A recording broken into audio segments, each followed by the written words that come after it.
The Sea-Wolf by Jack London. Chapter 9. 3 days of rest. 3 blessed days of rest are what I had with Wolf Larsen, eating at the cabin table and doing nothing but discuss life, literature, and the universe, the while Thomas Mugridge fumed and raged and did my work as well as his own. "Watch out for squalls, is all I can say to you," was Lewis's warning, given during a spare half-hour on deck while Wolf Larsen was engaged in straightening out a row among the hunters.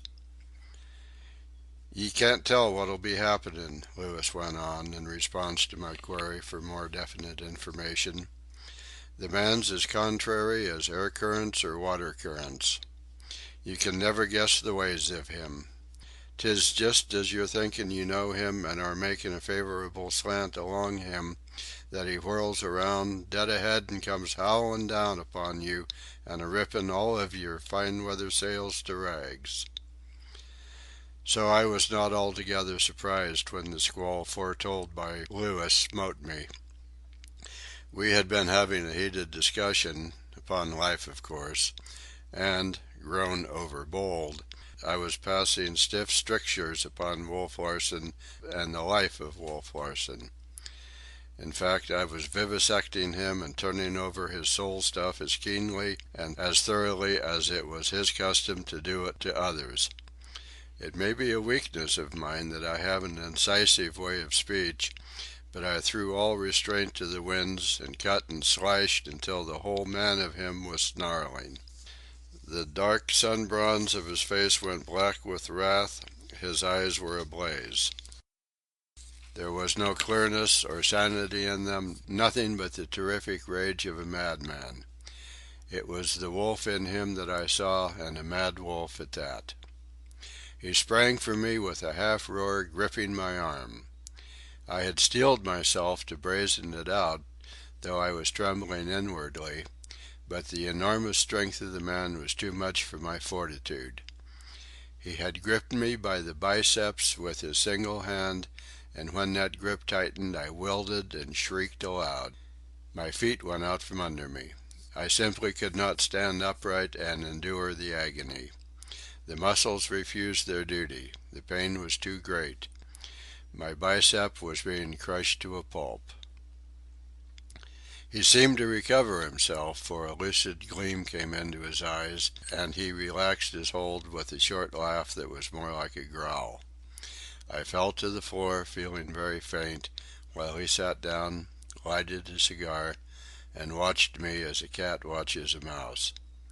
As I writhed about I could see in his eyes that curiosity I had so often noted, that wonder and perplexity, that questing, that everlasting query of his as to what it was all about. I finally crawled to my feet and ascended the companion stairs. Fair weather was over and there was nothing left but to return to the galley. My left arm was numb, as though paralyzed, and days passed before I could use it, while weeks went by before the last stiffness and pain went out of it. And he had done nothing but put his hand upon my arm and squeeze. There had been no wrenching or jerking. He had just closed his hand with a steady pressure. What he might have done I did not fully realize till next day, when he put his head into the galley, and as a sign of renewed friendliness asked me how my hand was getting on. "It might have been worse," he smiled. I was peeling potatoes. He picked one up from the pan. It was fair size, firm, and unpeeled. He closed his hand upon it, squeezed, and the potato squirted out between his fingers in mushy streams. The pulpy remnant he dropped back into the pan and turned away, and I had a sharp vision of how it might have fared with me had the monster put his real strength upon me. But the 3 days' rest was good in spite of it all, for it had given my knee the very chance it needed. It felt much better, the swelling had materially decreased, and the cap seemed descending into its proper place. Also, the 3 days' rest brought the trouble I had foreseen. It was plainly Thomas Mugridge's intention to make me pay for those 3 days. He treated me vilely, cursed me continually, and heaped his own work upon me. He even ventured to raise his fist to me, but I was becoming animal-like myself, and I snarled in his face so terribly that it must have frightened him back.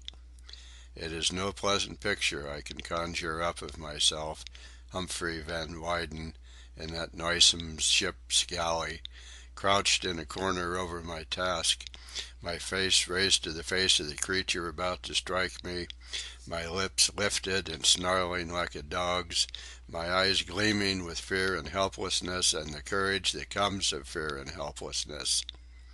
I do not like the picture. It reminds me too strongly of a rat in a trap. I do not care to think of it, but it was elective, for the threatened blow did not descend. Thomas Mugridge backed away, glaring as hatefully and viciously as I glared. A pair of beasts is what we were, penned together and showing our teeth. He was a coward, afraid to strike me because I had not quailed sufficiently in advance, so he chose a new way to intimidate me. There was only one galling knife that, as a knife, amounted to anything. This, through many years of service and wear, had acquired a long, lean blade. It was unusually cruel-looking, and at first I had shuddered every time I used it. The cook borrowed a stone from Johansen and proceeded to sharpen the knife. He did it with great ostentation, glancing significantly at me the while. He whetted it up and down all day long. Every odd moment he could find he had the knife and stone out and was whetting away. The steel acquired a razor edge. He tried it with the ball of his thumb or across the nail. He shaved hairs from the back of his hand, glanced along the edge with microscopic acuteness, and found, or feigned that he found, always, a slight inequality in its edge somewhere. Then he would put it on the stone again and whet, till I could have laughed aloud, it was so very ludicrous. It was also serious, for I learned that he was capable of using it, that under all his cowardice there was a courage of cowardice, like mine, that would impel him to do the very thing his whole nature protested against doing and was afraid of doing. Cookie sharpening his knife for Hump was being whispered about among the sailors, and some of them twitted him about it. This he took in good part and was really pleased, nodding his head with direful foreknowledge and mystery, until George Leach, the erstwhile cabin boy, ventured some rough pleasantry on the subject. Now it happened that Leach was one of the sailors told off to douse Mugridge after his game of cards with the captain. Leach had evidently done his task with a thoroughness that Mugridge had not forgiven, for words followed, and evil names involving smirched ancestries. Mugridge menaced with the knife he was sharpening for me. Leach laughed and hurled more of his Telegraph Hill Billingsgate, and before either he or I knew what had happened, his right arm had been ripped open from elbow to wrist with a quick slash of the knife. The cook backed away, a fiendish expression on his face, the knife held before him in a position of defense. But Leach took it quite calmly, though blood was spurting upon the deck as generously as water from a fountain. "I'm going to get you, Cookie," he said, "and I'll get you hard. And I won't be in no hurry about it. You'll be without that knife when I come for you." So saying, he turned and walked quietly forward. Mugridge's face was livid with fear at what he had done, and what he might expect sooner or later from the man he had stabbed. But his demeanor toward me was more ferocious than ever. In spite of his fear at the reckoning he must expect to pay for what he had done, he could see that it had been an object lesson to me, and he became more domineering and exultant. Also there was a lust in him, akin to madness, which had come from the sight of the blood he had drawn. He was beginning to see red in whatever direction he looked. The psychology of it is sadly tangled, and yet I could read the workings of his mind as clearly as though it were a printed book. Several days went by, the Ghost still foaming down the trades, and I could swear I saw the madness growing in Thomas Mugridge's eyes. And I confess that I became afraid, very much afraid. Wet, wet, wet. It went all day long. The look in his eyes as he felt the keen edge and glared at me was positively carnivorous. I was afraid to turn my shoulder to him, and when I left the galley I went out backwards, to the amusement of the sailors and hunters who made a point of gathering in groups to witness my exit. The strain was too great. I sometimes thought my mind would give way under it, a meet thing on this ship of madmen and brutes. Every hour, every minute of my existence was in jeopardy. I was a human soul in distress, and yet no soul, fore or aft, betrayed sufficient sympathy to come to my aid. At times I thought of throwing myself on the mercy of Wolf Larsen, but the vision of the mocking devil in his eyes that questioned life and sneered at it would come strong upon me and compel me to refrain. At other times I seriously contemplated suicide, and the whole force of my hopeful philosophy was required to keep me from going over the side in the darkness of night. Several times Wolf Larsen tried to inveigle me into a discussion, but I gave him short answers and eluded him. Finally, he commanded me to resume my seat at the cabin table for a time and let the cook do my work. Then I spoke frankly, telling him what I was enduring from Thomas Mugridge because of the 3 days of favoritism which had been shown me. Wolf Larsen regarded me with smiling eyes. "So you're afraid, eh?" he sneered. "Yes," I said defiantly and honestly, "I am afraid." "That's the way with you fellows," he cried, half angrily, "sentimentalizing about your immortal souls and afraid to die. At sight of a sharp knife and a cowardly Cockney, the clinging of life to life overcomes all your fond foolishness. Why, my dear fellow, you will live forever. You are a god, and God cannot be killed. Cookie cannot hurt you. You are sure of your resurrection. What's there to be afraid of? You have eternal life before you. You are a millionaire in immortality and a millionaire whose fortune cannot be lost, whose fortune is less perishable than the stars and as lasting as space or time. It is impossible for you to diminish your principle. Immortality is a thing without beginning or end. Eternity is eternity, and though you die here and now you will go on living somewhere else and hereafter. And it is all very beautiful, the shaking off of the flesh and soaring of the imprisoned spirit. Cookie cannot hurt you. He can only give you a boost on the path you eternally must tread. Or, if you do not wish to be boosted just yet, why not boost Cookie? According to your ideas, he too must be an immortal millionaire. You cannot bankrupt him. His paper will always circulate at par. You cannot diminish the length of his living by killing him, for he is without beginning or end. He's bound to go on living, somewhere, somehow.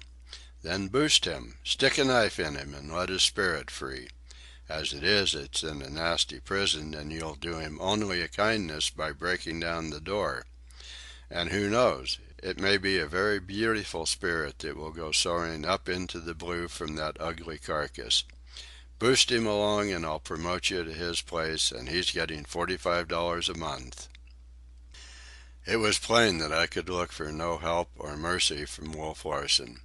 Whatever was to be done I must do for myself, and out of the courage of fear I evolved the plan of fighting Thomas Mugridge with his own weapons. I borrowed a whetstone from Johansen. Lewis, the boat steerer, had already begged me for condensed milk and sugar. The lazarette, where such delicacies were stored, was situated beneath the cabin floor. Watching my chance, I stole 5 cans of the milk, and at night, when it was Lewis's watch on deck, I traded them with him for a dirk as lean and cruel-looking as Thomas Mugridge's vegetable knife. It was rusty and dull, but I turned the grindstone while Lewis gave it an edge. I slept more soundly than usual that night. Next morning after breakfast, Thomas Mugridge began his whet, whet, whet. I glanced warily at him, for I was on my knees taking the ashes from the stove. When I returned from throwing them overside, he was talking to Harrison, whose honest yokel's face was filled with fascination and wonder. "Yes," Mugridge was saying, "and what does his worship do but give me 2 years in Reading? But blimey if I cared. The other mug was fixed plenty. Should 'a seen 'em. Knife just like this. I stuck it in like into soft butter, and the why 'e squealed was better than a twopenny gaff." He shot a glance in my direction to see if I was taking it in, and went on. "I didn't mean it, Tommy," he was snifflin'. "So help me God, I didn't mean it." "I'll fix yer bloody well right," I says, and kept right after him.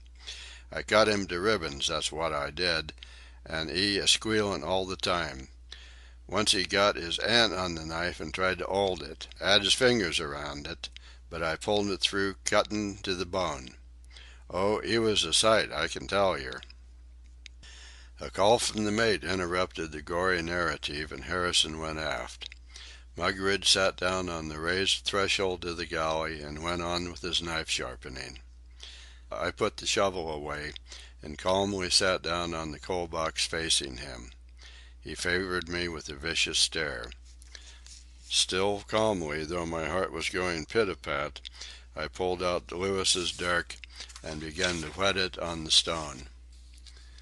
I had looked for almost any sort of explosion on the Cockney's part, but to my surprise he did not appear aware of what I was doing. He went on whetting his knife. So did I. And for 2 hours we sat there, face to face, whet, whet, whet, till the news of it spread abroad, and half the ship's company was crowding the galley doors to see the sight. Encouragement and advice were freely tendered, and Jock Horner, the quiet, self-spoken hunter, who looked as though he would not harm a mouse, advised me to leave the ribs alone and to thrust upward for the abdomen, at the same time giving what he called the Spanish twist to the blade. Leach, his bandaged arm prominently to the fore, begged me to leave a few remnants of the cook for him, and Wolf Larsen paused once or twice at the break of the poop to glance curiously at what must have been to him a stirring and crawling of the yeasty thing he knew as life. And I make free to say that for the time being life assumed the same sordid value to me. There was nothing pretty about it, nothing divine, only 2 cowardly moving things that sat whetting steel upon stone, and a group of other moving things, cowardly and otherwise, that looked on. Half of them, I am sure, were anxious to see us shedding each other's blood. It would have been entertainment. And I do not think there was one who would have interfered had we closed in a death struggle. On the other hand, the whole thing was laughable and childish. Whet, whet, whet. Humphrey Van Weyden sharpening his knife in a ship's galley and trying its edge with his thumb. Of all situations, this was the most inconceivable. I knew that my own kind could not have believed it possible. I had not been called Sissy Van Weyden all my days without reason, and that Sissy Van Weyden should be capable of doing this thing was a revelation to Humphrey Van Weyden, who knew not whether to be exultant or ashamed. But nothing happened. At the end of 2 hours Thomas Mugridge put away knife and stone and held out his hand. "What's the good of making a 'oly show of ourselves for them mugs?" he demanded. "They don't love us, and bloody well glad they'd be a-seein' us cuttin' our throats. You're not 'arf bad, 'Ump, you've got spunk, as you Yanks say, and I like yer in a way. So come on and shike." Coward that I might be, I was less a coward than he. It was a distinct victory I had gained, and I refused to forego any of it by shaking his detestable hand. "All right," he said, pridelessly. "Tyke it or leave it, I'll like yer none the less for it." And to save his face he turned fiercely upon the onlookers. "Get out of my galley doors, you bloomin' swabs." This command was reinforced by a steaming kettle of water, and at sight of it the sailors scrambled out of the way. This was a sort of a victory for Thomas Mugridge, and enabled him to accept more gracefully the defeat I had given him, though of course he was too discreet to attempt to drive the hunters away. "I see Cookie's finish," I heard Smoke say to Horner. "You bet," was the reply. "Hump runs the galley from now on, and Cookie pulls in his horns." Mugridge heard and shot a swift glance at me, but I gave no sign that the conversation had reached me. I had not thought my victory was so far-reaching and complete, but I resolved to let go nothing I had gained. As the days went by, Smoke's prophecy was verified. The Cockney became more humble and slavish to me than even to Wolf Larsen. I mistered him and sirred him no longer, washed no more greasy pots, and peeled no more potatoes. I did my own work and my own work only, and when and in what fashion I saw fit. Also I carried the dirk in a sheath at my hip, sailor fashion, and maintained towards Thomas Mugridge a constant attitude which was composed of equal parts of domineering, insult, and contempt. End of chapter 9.